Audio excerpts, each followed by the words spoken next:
1001 നമോഭാഗം എന്റെ പ്രിയപ്പെട്ട സംഘി സുഹൃത്തുക്കളെ. നമ്മുടെ ക്രിസരിപ്പുൽ മധുവേട്ടനും വിശകല ടീച്ചറും ഓടി നടന്ന് ഊക്ക് വാങ്ങിക്കൊണ്ടിരിക്കുന്ന ആഴ്ചയാണ് നടന്നുകൊണ്ടിരിക്കുന്നത്.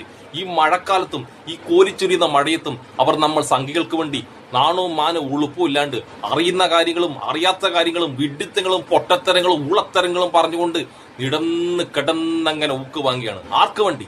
നമ്മൾ ചാണക സംഖ്യകൾക്ക് വേണ്ടി. അപ്പോൾ നമ്മൾ ചാണക സംഖ്യകൾ അവർക്ക് വേണ്ടി പ്രവർത്തിക്കണം. ബാക്കി എല്ലാ BJP-ക്കാരും ഇവർ രണ്ടാളി തള്ളി പറഞ്ഞാലും നമ്മൾ ചാണക സംഖ്യകൾ, ഹൃദയത്തിലും തലയിലും ചാണകം മാത്രമുള്ള നമ്മൾ ചാണക സംഖ്യകൾ അവരൊരിക്കലും തള്ളിപ്പറയരുത് സുഹൃത്തുക്കളെ, ഒരിക്കലും തള്ളിപ്പറയരുത്. അത്രമാത്രം മാരകമായ വിഷങ്ങളാണ് അവരുടെ വായിലും തലയിലും. അത് നമ്മൾ ഏറ്റുവാങ്ങണം. നമ്മുടെ ശരീരത്തിൽ ഏറ്റുവാങ്ങിക്കൊണ്ട് നമുക്ക് ഈ കേരളം മൊത്തം വ്യാപിപ്പിക്കണം. സംഘി ചാണക സുഹൃത്തുക്കളെ, നമുക്ക് മധുവാട്ടൻ ഇന്നലെ വാങ്ങിയ ഊക്ക് ഞാൻ കാണിച്ചു തരാം. നല്ല കോരിച്ചൊരിയുന്ന മഴയിൽ വൈദ്യുതി ഇല്ലാത്തതുകൊണ്ട് ഇന്നലെ എനിക്കത് കാക്കാൻ കഴിഞ്ഞില്ല. അതെനിക്കത് നിങ്ങളോട് പറയാനും കഴിഞ്ഞില്ല. മഴ നിന്നു. ഞാനിതാ എന്റെ മധുവേട്ടന് വേണ്ടി, നിങ്ങൾക്ക് വേണ്ടി ഞാൻ ആ വീഡിയോ ഇവിടെ കാണിക്കുന്നു. വരൂ സുഹൃത്തുക്കളെ, വരൂ. ഞാൻ നടത്തുന്ന പ്രവർത്തനം അത് ഹിന്ദു നവോത്ഥാനമാണെന്നൊന്നും ശ്രീനാരായണ പറഞ്ഞിട്ടില്ല. അദ്ദേഹം മനുഷ്യരെ ഉണർത്താനാണ് ശ്രമിച്ചിട്ടുള്ളത്.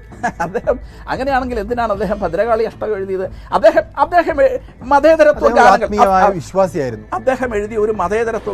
ഞാൻ ആദ്യമേ പറഞ്ഞിട്ടുണ്ട്, വിവരമില്ലാത്തൊരു അവതാരകനെ വെക്കണമെന്ന്. ഒന്നാം നമ്മൾ മധുവാട്ട വിവരം കെട്ട ചാണകവുമായിട്ടാണ് പോകുന്നത്.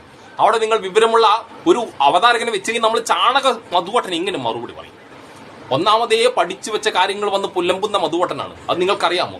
അതിനിടയ്ക്ക് ഈ ചോദ്യങ്ങളും ഉത്തരങ്ങളും പറഞ്ഞു കഴിഞ്ഞാൽ മധുവാട്ടൻ ആകെ കൺഫ്യൂഷൻ ആയിക്കഴിഞ്ഞാൽ മധുവാട്ടൻ തൂറി എറിയും എന്ന് പറഞ്ഞാൽ ചാണകം മാത്രമല്ല എറിയുക, പലതും മധുവാട്ടൻ അറിയും. അതുകൊണ്ട് നിങ്ങൾ സൂക്ഷിച്ചോ, റിപ്പോർട്ടറെ സൂക്ഷിച്ചോ.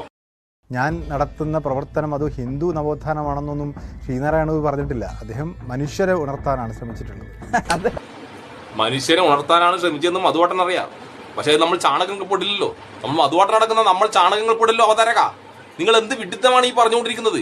മധുവാട്ടന്റെ മുഖത്ത് നോക്കി നിങ്ങൾ മനുഷ്യന്റെ കാര്യം പറയുന്നു, നിങ്ങൾ ചാണകത്തിന്റെ കാര്യം പറയൂ, പശുവിന്റെ കാര്യം പറയൂ, അങ്ങനെയുള്ള കാര്യങ്ങൾ പറയൂ. അല്ലാണ്ട് മനുഷ്യന്റെ കാര്യം നിങ്ങൾ മധുവാട്ടന് മുന്നിൽ ഇരുന്ന് പറയരുത്. മധുവാട്ടന് ഇഷ്ടമല്ല അതൊന്നും. അങ്ങനെയാണെങ്കിൽ എന്തിനാണ് അദ്ദേഹം ഭദ്രകാളി അഷ്ടകം എഴുതിയത്?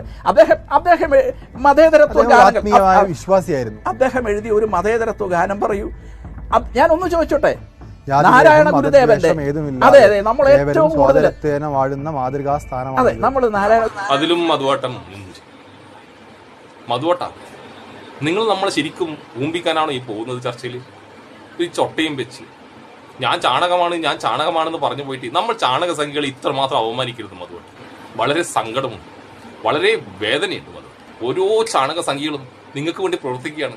നിങ്ങൾക്കും ആ വിശകലക്കും വേണ്ടി എന്തൊക്കെ പൊട്ടത്തരങ്ങളും വിട്ടിത്തരങ്ങളും പറഞ്ഞാലും നമ്മൾ ചാണക സംഖ്യകൾ ചോരയും നീരും നമ്മളെ തലയിലും മനസ്സിലുമുള്ള ചാണകവും വെച്ച് നിങ്ങളെ സപ്പോർട്ട് ചെയ്യും. ഗാനം പറയൂ.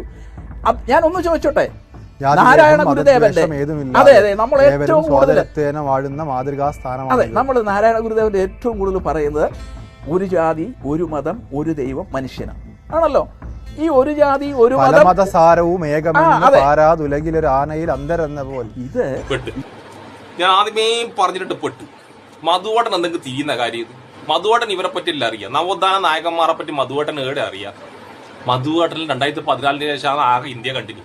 അതിന് മുന്നിൽ ഇന്ത്യ അറിയാം, കേരളം അറിയാം, ലോകത്തിനെ പറ്റി അറിയാം. മധുവാട്ടൻ കുറെ ചാണക വർത്താനം പറയും, കേസരിയിലും ക്രിസരിയിലെല്ലാം. അതെല്ലാം നമ്മൾ ചാണക സംഖ്യകൾ വാട്സപ്പ് യൂണിവേഴ്സിറ്റിയിൽ ഇങ്ങനെ പ്രചരിപ്പിക്കണം. അത് മാത്രമേ നമുക്കറിയൂ.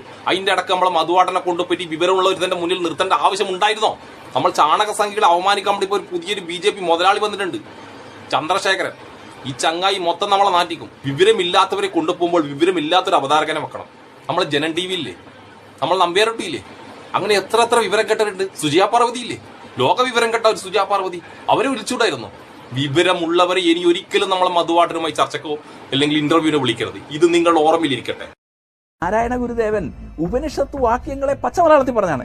ഇനി ഉപനിഷത്തിൽ മതത്തെ കുറിച്ച് പറയുന്നില്ല. അല്ല, ധർമ്മമാണല്ലോ ഇവിടെ. മതം എപ്പോഴാണ് ഉണ്ടായത്? മതം പിന്നീടാണല്ലോ ഉണ്ടായത്. മതം എന്ന് പറഞ്ഞാൽ സത്യത്തിൽ ഈ സംസ്കാരത്തെയും ധർമ്മത്തെ അപേക്ഷിച്ച് വളരെ റേഞ്ച് കുറഞ്ഞ ഒരു മേഖലയാണെന്ന് വിശ്വസിക്കുന്ന ആളാണ് ഞാൻ.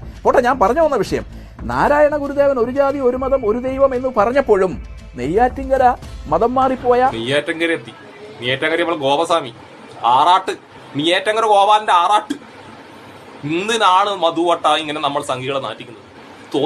തോന്നാത്തെടുക്കൊക്കെ പോയി ഇങ്ങനെ വളമ്പി നമ്മൾ എന്തിനാണ് നാറ്റിക്കുന്നത്? ഇനിയെങ്കിലും നിർത്തിക്കൂ. ആ വിശകലയോടും മധുവട്ടനോടും ഒന്നേ ഈ ചാണകസംഖ്യ എനിക്ക് പറയാനുള്ളൂ. ഇനി നിങ്ങൾ ഒരു ചാനലിലും കാണരുത്, ഒന്നിലും മുണ്ടരുത്. നിങ്ങളെ ഫേസ്ബുക്കിലോ നിങ്ങളെ പത്രത്തിലോ കുത്തിയിരുന്ന് എന്തെങ്കിലും എഴുതിക്കോ. കണ്ട ചാനലെല്ലാം പോയിട്ട് പിന്നെയും നമ്മൾ ചാണകങ്ങളെ ഇങ്ങനെ നാറ്റിക്കരുതേ എന്റെ മധുവട്ട. എന്നാ പിന്നെ ശരി, സുലാൻ.